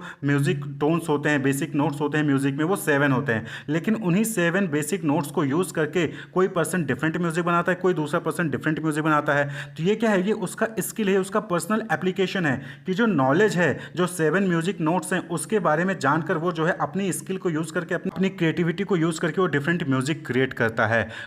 तो मैनेजमेंट में क्या होता है कि मैनेजमेंट में भी जो नॉलेज होता है, थ्योरेटिकल नॉलेज होता है, उसका यूज़ करके, उसको स्टडी करके जो मैनेजर्स होते हैं वो डिफरेंट सिचुएशन को कैसे डील करना है, वो अलग अलग तरीके से वो डील करते हैं। आप देखते होंगे कि मैनेजमेंट का स्टाइल अलग अलग, जो मैनेजर्स होते हैं उनका अलग अलग होता है। कोई जो है स्ट्रिक्टली मैनेज करता है, तो कोई जो है कोऑर्डिनेट होकर मैनेज करता है। तो बेसिक फीचर आर्ट की बात करें तो आर्ट के बेसिक फीचर क्या है? पहला कि existing of theoretical knowledge. Art में भी क्या है? वहाँ पर थ्योरेटिकल नॉलेज होता है, चाहे वो dancing, public speaking, acting, music, किसी भी चीज़ को ले लीजिए। तो आर्ट में भी क्या होता है कि वहाँ पर थ्योरेटिकल नॉलेज होता है, उसका पर्सनलाइज एप्लीकेशन होता है। यानी कि आपको दिखा दिया जाएगा, बता दिया जाएगा कि डांस ऐसे करना है, लेकिन अब उस नॉलेज का यूज़ करके आप जो है अलग अलग तरीके से डांस कर सकते हैं। एक्टिंग करनी है तो उसका यूज़ करके आप अलग अलग तरीके से एक्टिंग कर सकते हैं। म्यूजिक में 7 नोट्स के बारे में आपको जानकारी दे दी जाएगी, उसके बाद उस 7 नोट्स का यूज़ करके आप अलग अलग म्यूजिक क्रिएट कर सकते हैं। तो यानी कि आर्ट में नॉलेज का यूज़ करके अपनी पर्सनल स्किल के बेसिस पे आप डिफरेंट क्रिएटिविटी वहाँ पर प्रोड्यूस कर सकते हैं। क्लियर? तो पर्सनलाइज एप्लीकेशन दूसरा क्या है? पर्सनलाइज एप्लीकेशन होता है आर्ट में, यानी कि नॉलेज का यूज़ करके आप अपने अकॉर्डिंग जो है उसका यूज़ करेंगे उस नॉलेज का। For example, 2 dancer, 2 speaker, 2 actor और 2 writer will always differ in demonstrating their art. Clear? तो आर्ट में क्या होता है कि सबको पता है कि एक्टिंग कैसे करनी है, सबको पता है कि म्यूजिक के कितने नोट्स होते हैं, लेकिन सेम नॉलेज को यूज़ करके 2 डांसर, 2 स्पीकर अलग अलग तरीके से वहाँ पर जो है बोलेंगे, या फिर डांसिंग करेंगे, या फिर म्यूजिक वहाँ पर क्रिएट करेंगे। तो पर्सनलाइज एप्लीकेशन होता है। आप ये सोचिए कि सेम नॉलेज से 2 लोग सेम तरीके से परफॉर्म करेंगे, तो नहीं, आर्ट में ऐसा नहीं होता है। कहीं ना कहीं आपको डिफरेंसेस देखने को मिल जाएंगे। क्रिकेट के सेम रूल हैं, लेकिन कोई 100 बनाता है, कोई जो है 50 पे, कोई 0 पे आउट हो जाता है। तो वो उनकी स्किल पे जो है डिपेंड करता है। नेक्स्ट है based on practice and creativity. तो आर्ट क्या है? वो आपके प्रैक्टिस और क्रिएटिविटी पे। जितना ज़्यादा प्रैक्टिस करेंगे, जितना ज़्यादा आप क्रिएटिव होंगे, उतना ही अच्छा आपका रिजल्ट जो है वो आता है आर्ट के केस में। तो all music is based on 7 basic notes. Composition of a musician is unique और different because these notes are used in a creative manner by musician. तो सभी को पता है कि 7 नोट्स हैं, लेकिन उन्हीं 7 नोट्स का अगर आप अच्छे से बार बार प्रैक्टिस करोगे तो आप अपनी क्रिएटिविटी का यूज़ करके एक यूनिक म्यूजिक क्रिएट कर सकते हो। यूनिक म्यूजिक क्रिएट करने के लिए बट आप देखते होंगे कि जो म्यूजिक डायरेक्टर होते हैं उनको डिफरेंट आइडियाज़ कहाँ से मिलते हैं, क्रिएटिविटी कहाँ से आती है उनको गाने को लेकर। वो जो है लगातार बहुत दिनों तक बैठे रहते हैं बंद कमरे में, अलग अलग जो है उसके लिरिक्स को लिख रहे होते हैं, म्यूजिक कैसे होगा उसको डिसाइड कर रहे होते हैं। तो यानी कि आर्ट जो है नॉलेज का जो है पर्सनलाइज एप्लीकेशन होता है, है और वहाँ पर प्रैक्टिस और क्रिएटिविटी की रिक्वायरमेंट होती है। तो इसी तरीके से अगर आप मैनेजमेंट में देखें तो मैनेजमेंट क्या है, वो भी आर्ट है। क्यों? क्योंकि मैनेजमेंट में भी जो है आप जो एग्जिस्टिंग नॉलेज होता है, थ्योरेटिकल नॉलेज होता है, उसका पर्सनलाइज एप्लीकेशन करते हो, उसका प्रैक्टिस करते हो और अपनी क्रिएटिविटी का यूज़ करके डिफरेंट चीज़ों को हैंडल करते हो ऑर्गेनाइजेशन में। तो management can be said to be an art since it satisfied the following criteria. पहला है एग्जिस्टिंग ऑफ थ्योरेटिकल नॉलेज। तो मैनेजमेंट में भी बहुत सारे लिटरेचर अवेलेबल हैं, बहुत सारे बुक्स जर्नल्स अवेलेबल हैं, मार्केटिंग, फाइनेंस, ह्यूमन रिसोर्स, इन सबसे रिलेटेड। तो वहाँ पर जो है यानी कि थ्योरेटिकल नॉलेज मैनेजमेंट में अवेलेबल है। दूसरा है पर्सनलाइज एप्लीकेशन। तो जो मैनेजर होते हैं वो डिफरेंट साइंटिफिक मेथड्स को, जो भी थ्योरेटिकल नॉलेज होता है मैनेजमेंट का, उसको यूज़ करता है किसी भी सिचुएशन से डील करने के लिए, किसी भी इशू या फिर प्रॉब्लम है ऑर्गेनाइजेशन में, उसको यूनिक तरीके से डील करने के लिए इन सभी थ्योरेटिकल नॉलेज का जो कि मैनेजमेंट के हैं उनको वो यूज़ करता है। यानी कि पर्सनलाइज एप्लीकेशन होता है। ये नहीं कि थ्योरी जो मैनेजमेंट के थ्योरेटिकल नॉलेज हैं उसको खाली पढ़ने के लिए नहीं, उसको यूज़ किया जाता है। जो पर्सन होता है, जो मैनेजर होता है, वो अपने अकॉर्डिंग जो है सिचुएशन से डील करने के लिए इन नॉलेज का यूज़ कर सकता है। एंड तीसरा है based on practice and creativity. तो मैनेजर क्या है, मैनेजर भी यहाँ पर डिफरेंट एक्टिविटी में इन्वॉल्व होता है ऑर्गेनाइजेशन में, और डिफरेंट सिचुएशन, डिफरेंट जो है उसके सामने कंडीशंस आती हैं, और उन कंडीशंस को, उन सिचुएशन को डील करने के लिए वो खुद के थ्योरीज जो है वो डेवलप कर सकता है। तो मैनेजर्स जो है वो डिफरेंट सिचुएशन को डील करने के लिए खुद के थ्योरीज डेवलप करते हैं, खुद की क्रिएटिविटी का यूज़ करके थ्योरीज डेवलप करते हैं। तो इसी की वजह से डिफरेंट स्टाइल ऑफ मैनेजमेंट जो है वो डेवलप होते हैं। तो बीबीए, एमबीए में स्टाइल ऑफ मैनेजमेंट आप पढ़ेंगे वहाँ पर।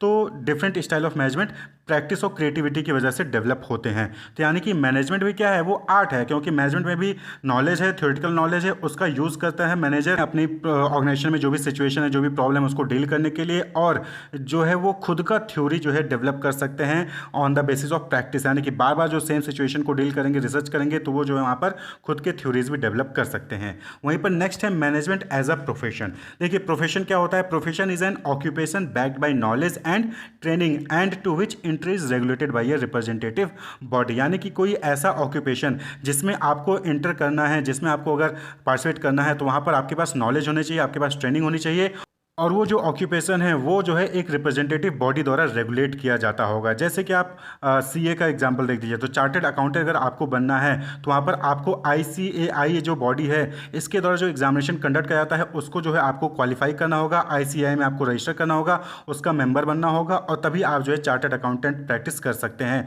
और आईसीएआई के बहुत सारे कोड ऑफ कंडक्ट्स होते हैं जिसको आपको फॉलो करने होते हैं। तो इसको क्या कहते हैं, प्रोफेशन कहते हैं। इससे मेडिकल में होता है, आप क्या कहते हैं लॉयर्स में चलिए, बार काउंसिल होता है वहाँ पर। तो अगर हम प्रोफेशन की कैरेक्टरिस्टिक्स की बात करें तो a profession has the following characteristics. Well defined body of knowledge. तो नॉलेज यहाँ पर होगा, यानी कि यहाँ पर भी थ्योरेटिकल नॉलेज होगा। All profession are based on a well defined body of knowledge that can be acquire through instructions. यानी कि जो नॉलेज है उसको इंस्ट्रक्शंस के जरिए, टीचिंग के जरिए जो है वहाँ पर एक्वायर किया जा सकता है। तो मैनेजमेंट में भी सेम चीज़ है कि यहाँ पर भी जो है आपको टीचिंग के जरिए, इंस्ट्रक्शंस के जरिए आपको नॉलेज दे दी जाती है, जो भी थ्योरीज हैं, जो भी प्रिंसिपल्स हैं, जो भी लॉज हैं उनके बारे में। दूसरा है रेस्ट्रिक्टेड एंट्री। तो प्रोफेशन में क्या है, रेस्ट्रिक्टेड एंट्री होता है। जैसे कि सीए में अगर आपको सीए बनना है तो वहाँ पर आपको जो आईसीएआई का एग्जामिनेशन है उसको आपको क्वालिफाई करना होगा, तभी आप सीए बन सकेंगे। एमबीबीएस बनना है, तो डॉक्टर बनना है, तो एमबीबीएस के एग्जामिनेशन को क्वालिफाई करना होगा। बार काउंसिल में अगर आपको रजिस्टर करना है तो उसके लिए आपको एलएलबी जो है क्वालिफाई करना होगा। तो ये जो है रेस्ट्रिक्टेड एंट्री होता है, यानी कि कोई भी आकर जो है डॉक्टर या फिर सीए या फिर जो है लॉयर नहीं बन सकता है। इसी तरीके से तीसरी कैरेक्टरिस्टिक्स होती है प्रोफेशनल एसोसिएशन। यानी कि जब आप एग्जामिनेशन क्वालिफाई कर लेते हैं तो आपको जो है वहाँ पर जो रिप्रेजेंटेटिव बॉडी होती है उसमें रजिस्ट्रेशन करना होता है। आपने एलएलबी कर लिया तो बार काउंसिल में रजिस्ट्रेशन करना होता है। आप सीए बन गए तो आईसीए में मेंबरशिप लेना होता है। आपने एमबीबीएस कर लिया तो आईएमए में आपको जो है मेंबरशिप लेना है। इंडियन मेडिकल एसोसिएशन होता है, तो that is professional association. Clear. तो प्रोफेशन में प्रोफेशनल एसोसिएशन भी होता है जहां पर जो लोग एग्जामिनेशन क्वालिफाई कर लेते हैं तो वहां पर मेंबर उसके होते हैं। इसी नेक्स्ट कैरेक्टरिस्टिक्स है ethical code of conduct. Ethical code of conduct होता है कि जो भी मेंबर होंगे किसी भी बॉडी के, उनके बिहेवियर कैसा होगा वो चीज़ कोड ऑफ कंडक्ट कहलाता है। तो जैसे कि आईएमए में है तो वहाँ पर होता है कि all doctors will take oath of ethical practice at the time they enter the profession. जब भी वो प्रोफेशन में एंटर करेंगे तो सभी डॉक्टर जो है वो ओथ लेते हैं, शपथ लेते हैं कि वो एथिकल प्रैक्टिस ही परफॉर्म करेंगे। तो एथिकल कोड ऑफ कंडक्ट, हर जो है बॉडी का अपना अपना कोड ऑफ कंडक्ट होता है, तो उनको कैसे बिहेव करना है, क्या वो कर सकते हैं, क्या वो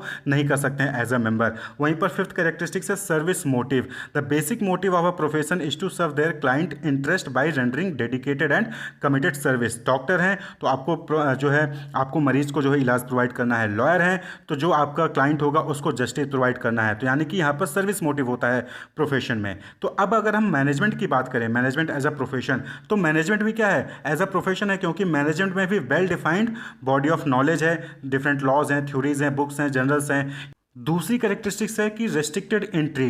तो मैनेजमेंट में अगर आपको मैनेजर बनना है तो यहाँ पर कोई रेस्ट्रिक्शन नहीं है कि आपको पर्टिकुलर एग्जामिनेशन क्वालिफाई करके आना है। आप जो है बीए करके, एमबीए करके या फिर कोई और डिग्री हासिल करके जो है आप वहाँ पर मैनेजर बन सकते हैं। लेकिन यहाँ पर अगर आपके पास प्रोफेशनल नॉलेज है, ट्रेनिंग है, तो आपको जो है वहाँ पर बेटर अपॉर्चुनिटीज़ मिल सकती हैं, आपको प्रेफरेंस वहाँ पर मिल सकता है। तो कंप्लीट प्रोफेशन नहीं है मैनेजमेंट, लेकिन हाँ, यहाँ पर मैनेजमेंट को हम एज अ प्रोफेशन कंसिडर कर सकते हैं, क्योंकि यहां पर रेस्ट्रिक्शन नहीं है एंट्री पे। But professional knowledge and training is consider to be desirable qualification since there is great demand for those who possess degree और डिप्लोमा फ्रॉम रेप्यूटेड इंस्टीट्यूशन। यानी कि ऐसे लोग जिन्होंने एमबीए किया है या फिर पीजीडीएम कर रखा है तो उनको प्रेफरेंस मिलती है ऑर्गेनाइजेशन द्वारा, अगर उन्होंने अच्छी जगह से एमबीए पीजीडीएम कर रखा है। तो एंट्री रेस्ट्रिक्टेड नहीं है, लेकिन हाँ, प्रेफरेंस उन्हीं को मिलती है जिनके पास प्रोफेशनल नॉलेज या प्रोफेशनल कोर्स या फिर ट्रेनिंग होती है। तीसरा है प्रोफेशनल एसोसिएशन।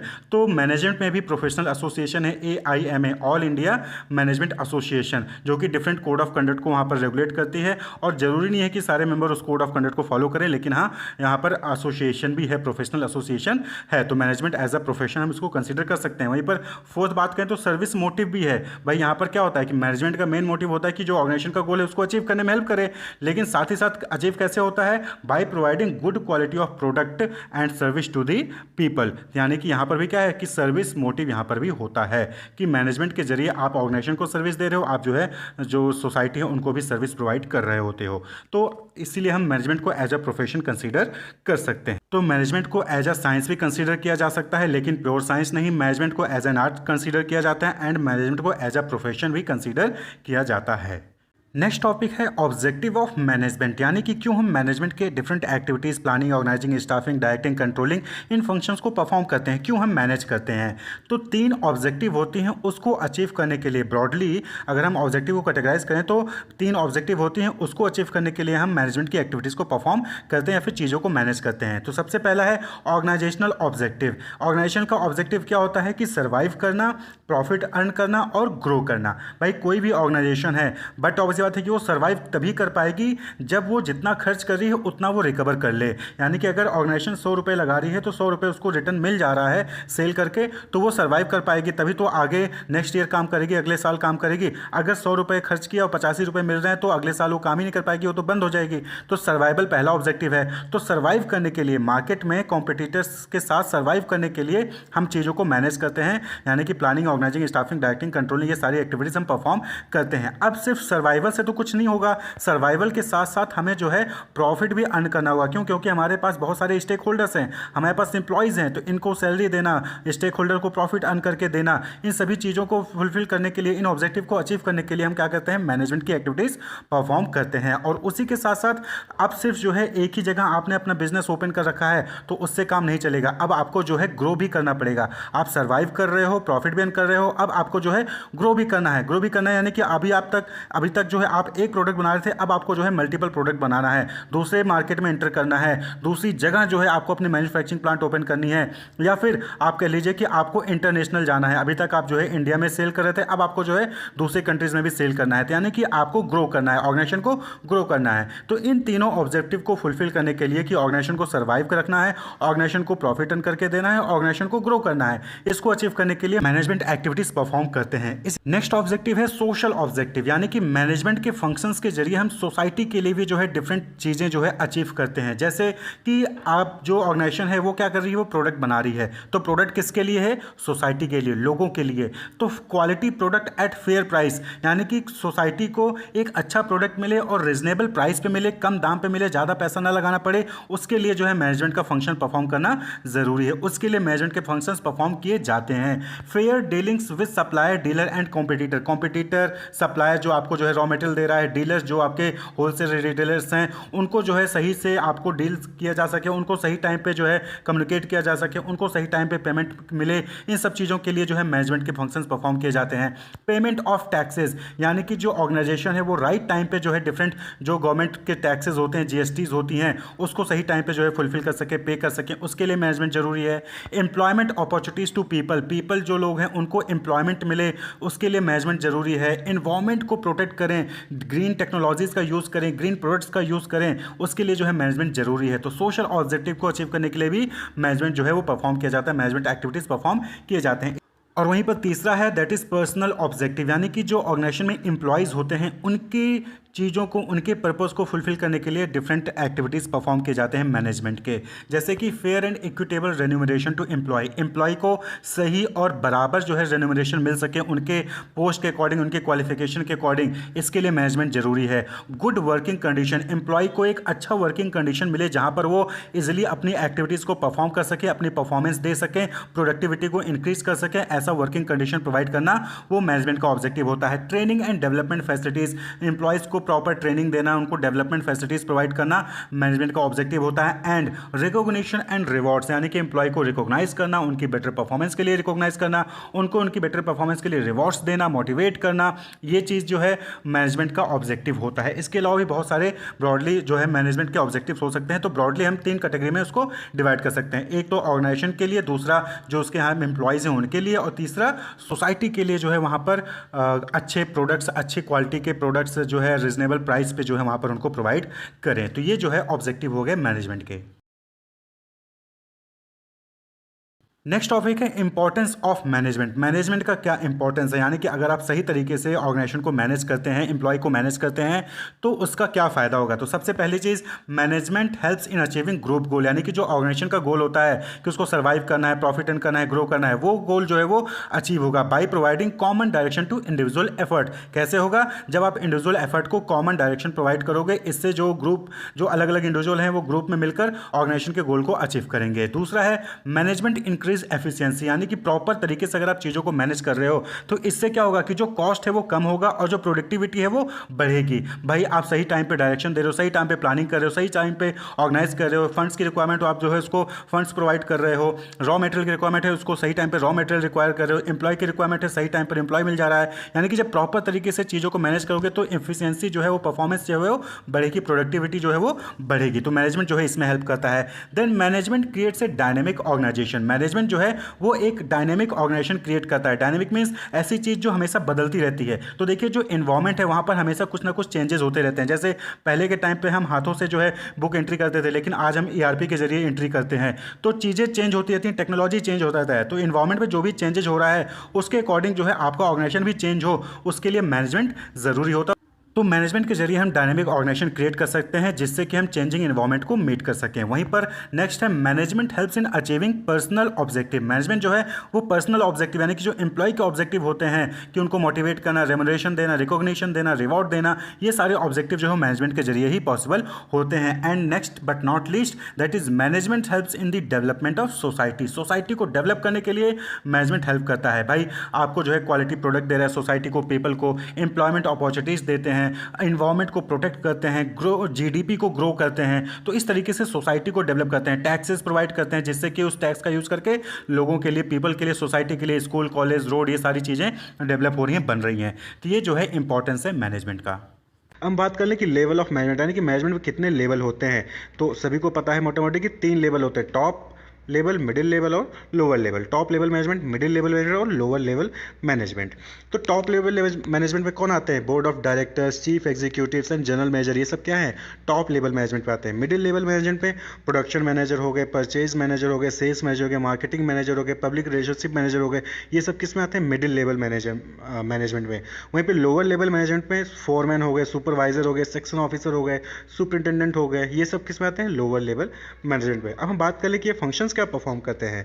तो जो टॉप लेवल मैनेजमेंट होता है वो ऑब्जेक्टिव डिटरमाइन करता है, प्लान्स और पॉलिसीज़ को बनाता है, एक्टिविटीज़ को ऑर्गेनाइज करता है, रिसोर्सेज को असेंबल करता है, अप्रेजल, परफॉर्मेंस अप्रेजल करता है, लाइजन करता है आउटसाइड वर्ल्ड से, यानी कि अदर कंपनीज और अदर कंट्रीज से जो है वो लाइजन करता है, welfare and survival of organisation के लिए काम करता है। मिडिल लेवल की बात करें तो वो interpretation of policies to low level, यानी कि जो लो लेवल के लोग हैं उनको पॉलिसीज के बारे में समझाता है, वो ऑर्गेनाइज करता है डिपार्टमेंट की एक्टिविटीज़ को, रिक्रूटमेंट करता है, सिलेक्शन करता है एम्प्लॉयज़ का, मोटिवेट करता है पीपल को कि वो अपना परफॉर्मेंस बेस्ट परफॉर्मेंस दें, कंट्रोल करता है और इंस्ट्रक्शंस देता है एम्प्लॉय को।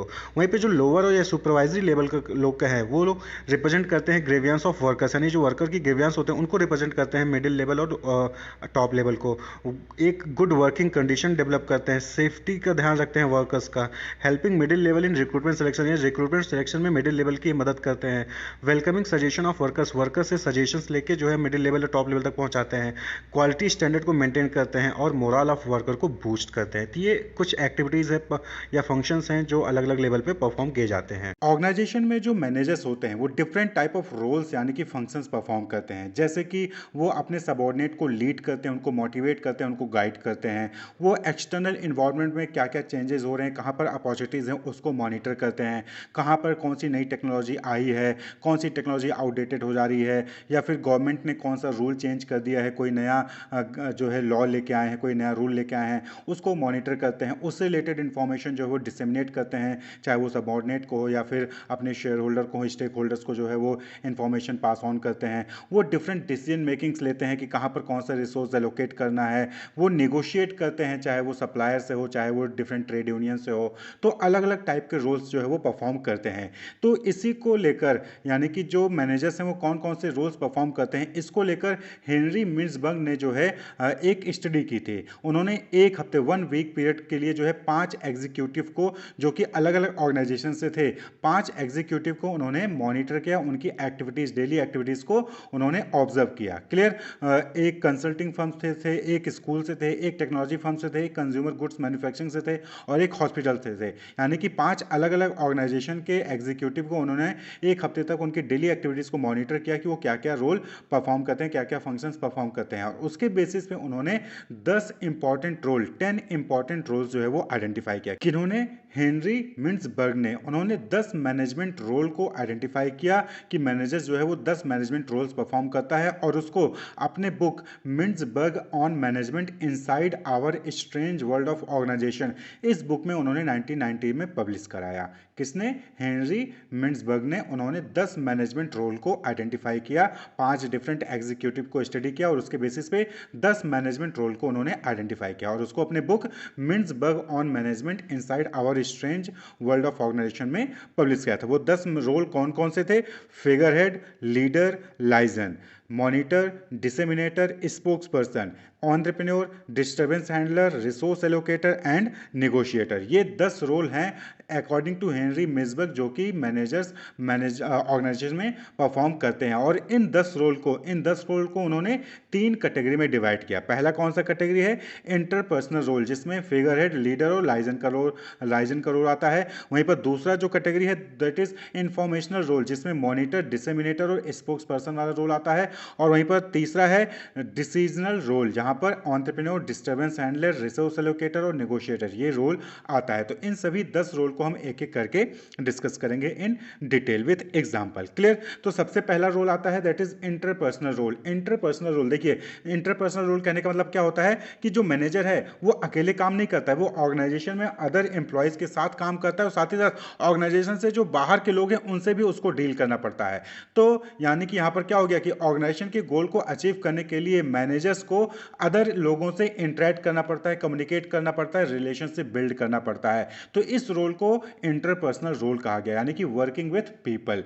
क्लियर? तो जो मैनेजर्स है वो अकेले काम नहीं करता है ना, उसको सबऑर्डिनेट से भी बातचीत करनी है, उसको दूसरे डिपार्टमेंट के लोगों से भी बातचीत करनी है, उसको शेयर होल्डर से भी इंटरेक्ट करना है, कम्युनिकेट करना है, उसको सप्लायर से भी कम्युनिकेट करना है, उसको कस्टमर से भी कम्युनिकेट करना है। क्लियर? तो इस रोल को क्या कहते हैं? इंटरपर्सनल रोल कहते हैं। तो इसमें 3 रोल जो है आते हैं मिन्सबर्ग के अकॉर्डिंग। इंटरपर्सनल रोल में कौन कौन से रोल आते हैं? 3 रोल, फिगर हेड, लीडर और लाइजन। तो इंटरपर्सनल रोल के अंदर जो पहला रोल आता है दैट इज फिगर हेड का रोल। फिगर हेड कहने का मतलब क्या हो गया कि वो ऑर्गेनाइजेशन को रिप्रेजेंट करते हैं। कोई लीगल डॉक्यूमेंट साइन करने का हो गया तो वहां पर मैनेजर्स जाते हैं और वो लीगल डॉक्यूमेंट को साइन करते हैं। किसी बाहर के बंदे को जो है वेलकम करना है, ग्रीट करना है विजिटर को, तो मैनेजर्स जो है वहां पर ग्रीट करते हैं। क्लियर। कोई भी सेरेमोनियल ड्यूटीज हो गया ऑर्गेनाइजेशन का, तो वहां पर जो है सिंबल लीडर के रूप में कौन जाता है? मैनेजर्स जाता है कि भाई ये आईटी मैनेजर, ये एचआर मैनेजर, ये मार्केटिंग मैनेजर है। तो मैनेजर जो है वो फिगर हेड का रोल परफॉर्म करता है, यानी वो ऑर्गेनाइजेशन को एज अ लीडर वो रिप्रेजेंट करता है। क्लियर। वहीं पर जो दूसरा रोल है that is leader role. Leader का कहने का मतलब क्या हो गया कि जो सबऑर्डिनेट्स होते हैं मैनेजर्स के, उनको वो लीड करता है, उनको वो मोटिवेट करता है, डायरेक्ट करता है, गाइड करता है कि कब कहां कैसे क्या करना है। क्लियर। तो ये है ऑर्गेनाइजेशन के गोल को अचीव करने के लिए डिफरेंट सबऑर्डिनेट को जो मैनेजर्स हैं वो लीड करते हैं, उनको मोटिवेट करते हैं, उनको डाइट करते हैं, उनको गाइड करते हैं, इसलिए वो लीडर का भी रोल परफॉर्म करते हैं। वहीं पर जो तीसरा है इंटरपर्सनल रोल में दैट इज लाइजन। लाइजन का मतलब होता है मेल जोल। तो जो मैनेजर है वो लाइजन का भी काम करता है। जैसे कि सबऑर्डिनेट की अगर कोई बात है और वो जो है शेयर होल्डर तक पहुंचानी है या फिर टॉप मैनेजर तक पहुंचानी है, तो वो कौन पहुंचाएगा? वो जो मैनेजर है वो पहुंचाता है। इसी तरीके से टॉप मैनेजर्स की कोई जो है इंफॉर्मेशन है, कोई भी नोटिस है, कोई भी गाइडलाइंस है, उसको जो है सबऑर्डिनेट को कम्युनिकेट करना है, तो वो कौन करेगा? वो मैनेजर्स करेगा, वो जो मैनेजर है वो करेगा। इसी तरीके से जो मार्केटिंग मैनेजर है वो एचआर मैनेजर से लाइजन बना के रखता है, जो आईटी मैनेजर है उनसे लाइजन बना के रखता है, जो दूसरे मैनेजर्स हैं उनसे जो है मेलजोल बना के रखता है, जिससे कि सारे डिपार्टमेंट मिलजुल कर जो है ऑर्गेनाइजेशन के गोल को अचीव करने में वो काम करें, ऑर्गेनाइजेशन के गोल को अचीव करने में हेल्प करें। तो managers build and maintain external network and internal connection, acting as a crucial link to gather information, resource and opportunities. इसी तरीके से जो मैनेजर्स है वो जो सप्लायर होते हैं जो कि रॉ मटेरियल को सप्लाई कर रहे हैं उनसे भी लाइजन बना के रखता है। कस्टमर के ग्रीवियंसेस को रिजॉल्व करने के लिए भी कस्टमर से भी जो है वो कांटेक्ट में रहता है। क्लियर। तो लाइजन यानी वो मेल जोल का काम करता है, चाहे वो सबऑर्डिनेट्स हो, चाहे वो सुपीरियर्स हो, चाहे वो दूसरे डिपार्टमेंट के लोग हो, चाहे सप्लायर हो, चाहे कस्टमर हो, सबके साथ जो है वो मेलजोल बनाकर रखता है, लाइजन का काम करता है, नेटवर्क बना के रखता है। क्योंकि सभी के साथ सही तरीके से नेटवर्क होगा, सही तरीके से कम्युनिकेशन होगा, सही तरीके से इंटरेक्शन होगा, तो ऑर्गेनाइजेशन का गोल जो है वो सक्सेसफुली अचीव होगा। क्लियर। तो ये पहला जो है पहली कैटेगरी का रोल हो गया दैट इज इंटरपर्सनल रोल, जहां पर फिगर हेड, लीडर और लाइजन ये तीनों रोल आते हैं। वहीं पर जो अगली कैटेगरी है दैट इज इंफॉर्मेशनल रोल, यानी कि जो मैनेजर्स हैं ऑर्गेनाइजेशन में वो इंफॉर्मेशन को कलेक्ट करते हैं, एक्सटर्नल इन्वायरमेंट में जो भी इंफॉर्मेशन है उसको कलेक्ट करते हैं, उसको डिसेमिनेट करते हैं, यानी कि जो भी सबऑर्डिनेट्स हैं या फिर जो अदर मेंबर्स हैं ऑर्गेनाइजेशन के उनके साथ उसको कम्युनिकेट करते हैं। और ऑर्गेनाइजेशन कोई भी काम करने जा रहा है तो उसको कम्युनिकेट करना है, चाहे शेयर होल्डर को कम्युनिकेट करना है या फिर प्रोडक्ट लॉन्च हो रहा है और टीवी पे इंटरव्यू देना है, तो मैनेजर्स जो है वहां पर जाकर इंटरव्यू भी देते हैं, यानी कि वो स्पोक्स पर्सन का भी काम करते हैं। तो जो मैनेजर्स हैं वो सिर्फ इंटरेक्ट ही नहीं कर रहे हैं, वो सिर्फ कम्युनिकेट ही नहीं करते हैं अपने सुपीरियर से, अपने सबऑर्डिनेट से या फिर जो सप्लायर हैं इनसे, बल्कि वो इंफॉर्मेशन को गैदर भी करते हैं, उसको डिसेमिनेट भी करते हैं और स्पोक्स पर्सन का भी रोल परफॉर्म करते हैं। यानी कि इंफॉर्मेशन को गैदर करना, उसको प्रोसेस करना और उसको डिस्ट्रीब्यूट करना, जिससे कि इंपॉर्टेंट डिसीजन मेकिंग्स लिए जा सकें, ये रोल भी मैनेजर्स परफॉर्म करते हैं। तो इंफॉर्मेशनल रोल कैटेगरी के अंदर जो पहला रोल आता है that is monitor role. Monitor यानी कि collect and seeks information, monitor करते हैं, यानी कि जो एक्सटर्नल इन्वायरमेंट होता है वो जो है मैनेजर्स उसको जो है मॉनिटर करते हैं और वहां से जो भी इंपॉर्टेंट इंफॉर्मेशन है उसको कलेक्ट करेंगे और जो है उसको प्रोसेस करते हैं। The manager continuously scans both the internal and external environment to collect vital information. जैसे कि गवर्नमेंट ने कोई रूल रेगुलेशन चेंज कर दिया है तो उससे रिलेटेड जो भी इंपॉर्टेंट इंफॉर्मेशन है वो उसको कलेक्ट करके बिजनेस जो भी इंपॉर्टेंट पर्सन होगा, जो भी ऑर्गेनाइजेशन के मेंबर्स हैं उनको वो डिसेमिनेट करते हैं, उनको वो कम्युनिकेट करते हैं। क्लियर। तो मॉनिटर तो करते ही करते हैं कि मार्केट में क्या चेंजेस हो रहा है, साथ ही साथ उसको डिसेमिनेट भी करेंगे, जो भी सबऑर्डिनेट्स हैं, जो भी सुपीरियर्स हैं, जो भी दूसरे मेंबर्स हैं ऑर्गेनाइजेशन के, उनके साथ वो कम्युनिकेट भी करेंगे, जिससे कि इंपॉर्टेंट डिसीजंस लिए जा सके। तो वो ट्रांसमिट करते हैं इंफॉर्मेशन को gathered to subordinate and other member of the organisation, like marketing manager informing about the competitor new strategy of product. जैसे कि कोई मार्केटिंग मैनेजर है, उसने जो है देखा कि जो कॉम्पिटिटर है वो कोई नया प्रोडक्ट लॉन्च करने वाला है या फिर उसने कोई नई स्ट्रेटजी लगाई है प्राइसिंग कोई नई प्राइसिंग स्ट्रेटजी जो है उसने अडॉप्ट की है, तो इस इंफॉर्मेशन को जो मार्केटिंग मैनेजर है वो अपने सुपीरियर को या फिर दूसरे हेड को या फिर अपने प्रोडक्ट मैनेजर को जो है कम्युनिकेट करेगा, जिससे कि वो इंपॉर्टेंट डिसीजंस ले सकें कि उनको कोई नया प्रोडक्ट लॉन्च करना है या फिर उनको भी कोई नई स्ट्रेटजी अपनानी चाहिए। क्लियर? तो मार्केट में क्या हो रहा है पहले तो उसको जो है मॉनिटर करते हैं, उससे इंफॉर्मेशन कलेक्ट करते हैं और फिर जो इंफॉर्मेशन कलेक्ट की है उसको वो दूसरे मेंबर्स को, सबऑर्डिनेट्स को, सुपीरियर्स को डिसेमिनेट भी करते हैं। डिसेमिनेट करने का मतलब क्या हो गया? ट्रांसमिट करना। क्लियर? वहीं पर जो तीसरा इंफॉर्मेशन रोल कैटेगरी के अंदर जो तीसरा रोल है दैट इज स्पोक्स पर्सन, यानी कि जो मैनेजर्स हैं वो स्पोक्स पर्सन का भी काम करते हैं। आप देखते होंगे कि जब भी गवर्नमेंट कोई डिसीजन लेती है तो उसके बाद जो है कोई पर्सन आता है और वो जो है मीडिया को इन्फॉर्म करता है कि गवर्नमेंट ने क्या-क्या डिसीजन लिया है। तो इसी तरीके से कंपनी क्या कर रही है, कंपनी ने क्या डिसीजन लिया है, कंपनी कोई नया प्रोडक्ट लॉन्च करने जा रही है, कंपनी कोई नया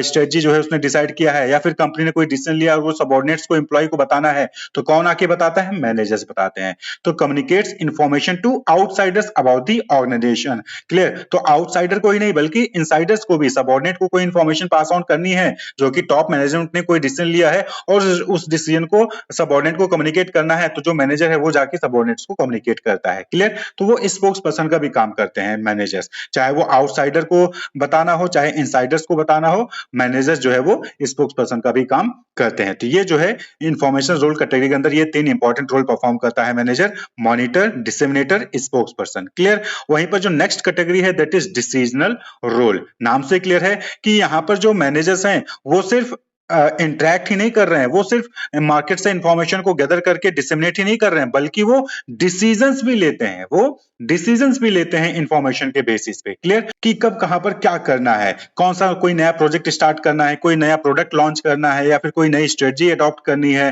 क्लियर? एम्प्लॉय के बीच में डिस्प्यूट हो रहा है तो उसको रिजॉल्व करना है, कौन सा रिसोर्स कहां पर जो है यूज करना है, सप्लाई से निगोशिएट करना हो गया, ट्रेड यूनियन से निगोशिएट करना हो गया, सैलरी को लेकर निगोशिएशन करना है, तो ये सारे काम भी कौन कर रहा है? मैनेजर्स करता है। क्लियर? यानी कि ऑर्गेनाइजेशन की सक्सेस के लिए मैनेजर्स डिफरेंट टाइप के डिसीजंस भी लेते हैं, जैसे कि एंटरप्रेन्योर वाला रोल परफॉर्म करते हैं, यानी कि कोई नया जो है प्रोडक्ट लॉन्च करना है, कोई नया प्रोजेक्ट स्टार्ट करना है, कोई नया इनोवेशन करना है, क्लियर, प्रोसेस में इंप्रूवमेंट लेके आना है, तो कौन डिसाइड करता है? मैनेजर्स डिसाइड करता है, यानी कि वो एंटरप्रेन्योर का रोल भी परफॉर्म करते हैं। एंटरप्रेन्योर कौन होते हैं? एंटरप्रेन्योर वो पर्सन होता है जो कि रिस्क लेके कोई नया बिजनेस स्टार्ट करता है, कोई नया प्रोडक्ट लॉन्च करता है। तो इसी तरीके से मैनेजर्स भी जो है ऑर्गेनाइजेशन के अंदर जो है वो डिफरेंट नए प्रोजेक्ट को लॉन्च करते हैं, कोई नया प्रोडक्ट लॉन्च करते हैं, कोई नया प्रोसेस ही लॉन्च करते हैं। क्लियर? तो वो एंटरप्रेन्योर का भी रोल परफॉर्म करते हैं, कौन? मैनेजर्स। इसी तरीके से अगला जो रोल है दैट इज डिस्टर्बेंस हैंडलर, यानी कि कई बार क्या होता है कि ऑर्गेनाइजेशन में एम्प्लॉय के साथ डिस्प्यूट हो जाता है, सप्लाई चेन में कहीं पे डिस्ट्रप्शन आ जाता है, प्रॉब्लम आ जाती है, तो उस केस में क्या करना है, कैसे उस प्रॉब्लम को रिजॉल्व करना है, जो भी अनएक्सपेक्टेड प्रॉब्लम आई है, क्राइसिस आई है, उसको कैसे हैंडल करना है, उससे रिलेटेड डिसीजन कौन लेता है? मैनेजर्स लेता है। क्लियर? कि कैसे एम्प्लॉय के डिस्प्यूट को खत्म करना है, दो एम्प्लॉय के बीच में डिस्प्यूट हो गया तो कैसे रिजॉल्व करना है। क्लियर? सप्लाई चेन कहीं पे प्रॉब्लम आ गई तो उस प्रॉब्लम को कैसे रिजॉल्व करना है, वो कौन हैंडल करेगा?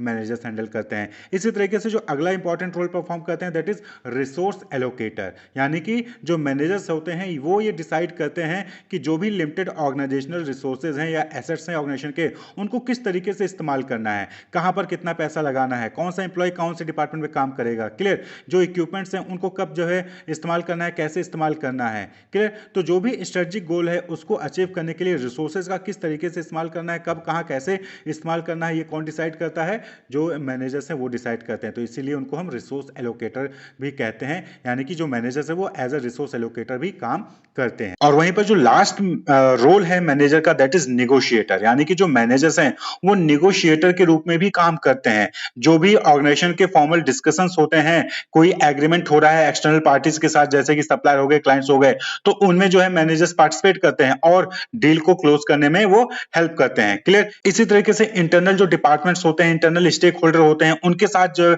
नेगोशिएट करना है तो वहां पर भी मैनेजर्स जो है वो आगे आते हैं। जैसे कि सैलरी का डिस्प्यूट है, यूनियन के साथ सैलरी का डिस्प्यूट है, तो मैनेजर्स जो है वो यूनियन के साथ बातचीत करते हैं और फिर फाइनलाइज करते हैं कि सैलरी कितनी होनी चाहिए किसी भी एम्प्लॉय की या फिर ग्रुप ऑफ एम्प्लॉय एम्प्लॉयज की। क्लियर। इसी तरीके से सप्लायर के साथ लॉक करना है डील को कि कितने में जो है रॉ मटेरियल प्रोवाइड करेगा, तो उस चीज को भी फाइनलाइज करने में, उस चीज को भी निगोशिएट करने में मैनेजर इंपॉर्टेंट रोल प्रोवाइड करता है। जैसे कि सप्लायर है वो जो है 10 रुपीज पर यूनिट जो है किसी रॉ मटेरियल के मांग रहा है, और जो मैनेजर है वो कह रहा है कि नहीं 8 या 9 रुपए जो है वो प्रोवाइड करेगा, तो इस चीज को लेकर वो निगोशिएट करते हैं और फिर मैनेजर फाइनली कहीं ना कहीं वो 9 रुपए 8 रुपए में ही डील को क्लोज कर लेता है।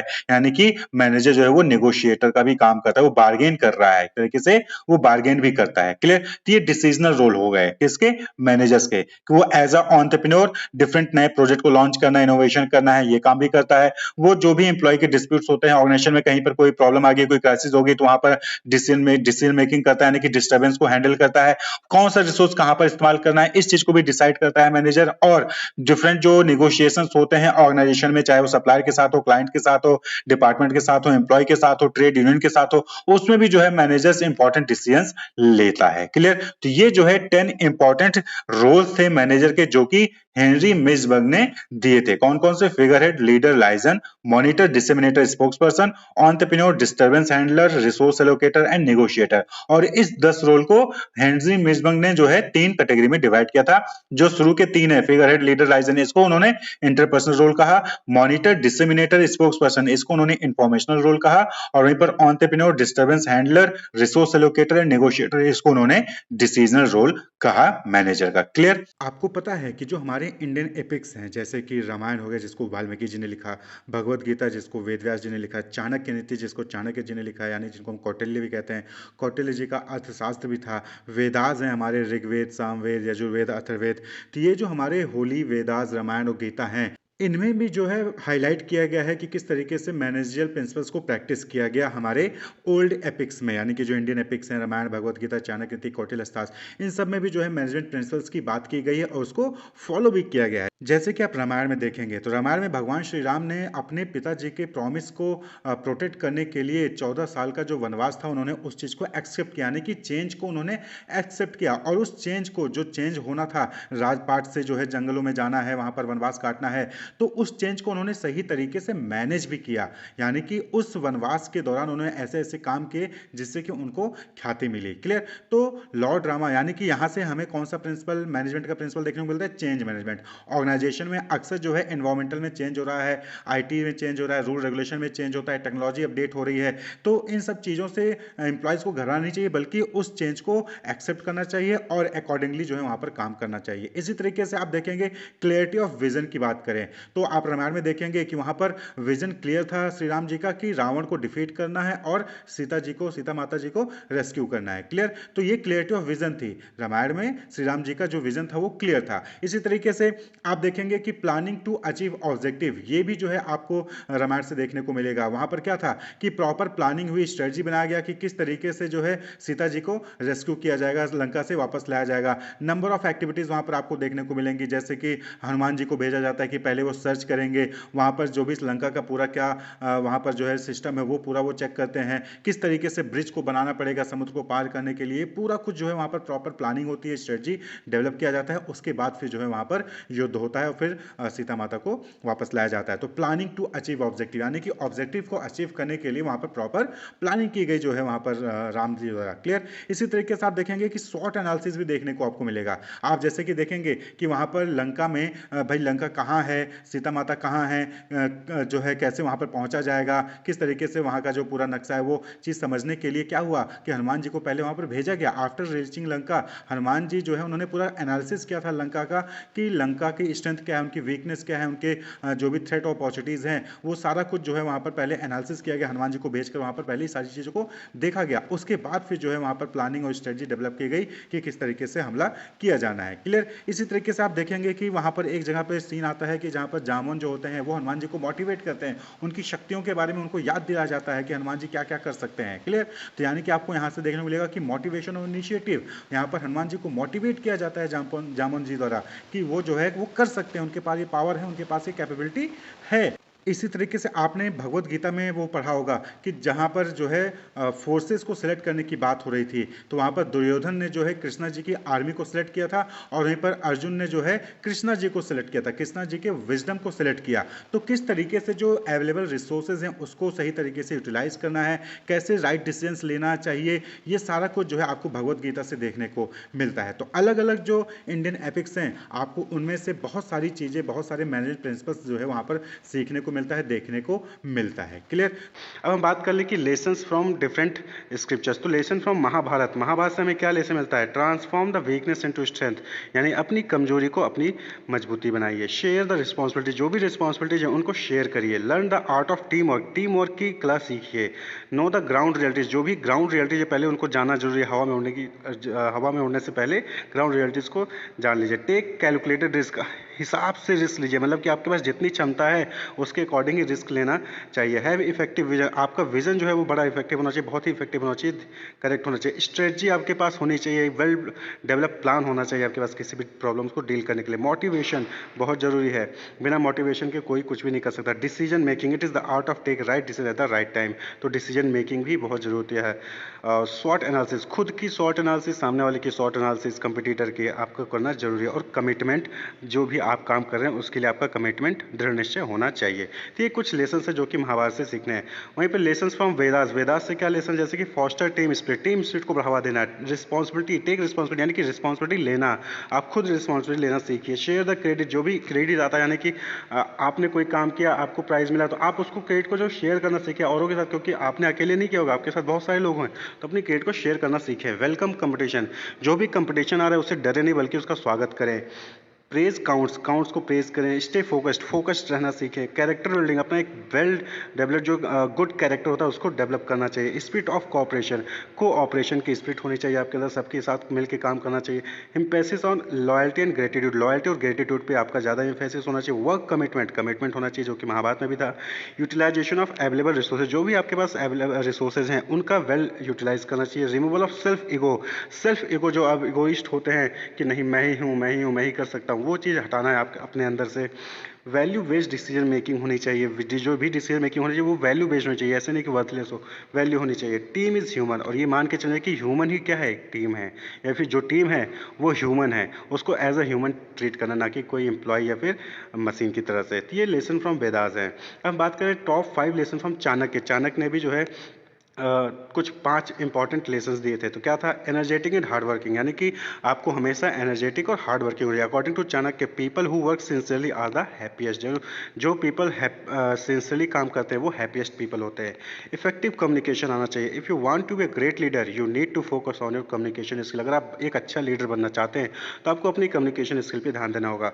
Fear of failure and stress management, he says once you start working on something don't be afraid of failure और डोंट अबैंडन इट, यानी कि अगर आपने कोई भी काम स्टार्ट कर दिया फिर डर के या फिर फेल होने के डर से उसको रोके ना, अपना जो है उसको आगे कंटिन्यू करें जब तक कि सक्सेस ना मिल जाए। Decision making, regarding the decision making Chanakya writes all urgent calls he shall hear at once but never put off for when postponed they will prove too hard और इम्पॉसिबल टू कम्प्लीट, यानी कि decision making आपको बहुत ही ध्यान से सोच समझ के करनी पड़ेगी। कीपिंग एम्प्लॉय हैप्पी, जो भी एम्प्लॉयज हैं उनको हैप्पी रखना जरूरी है।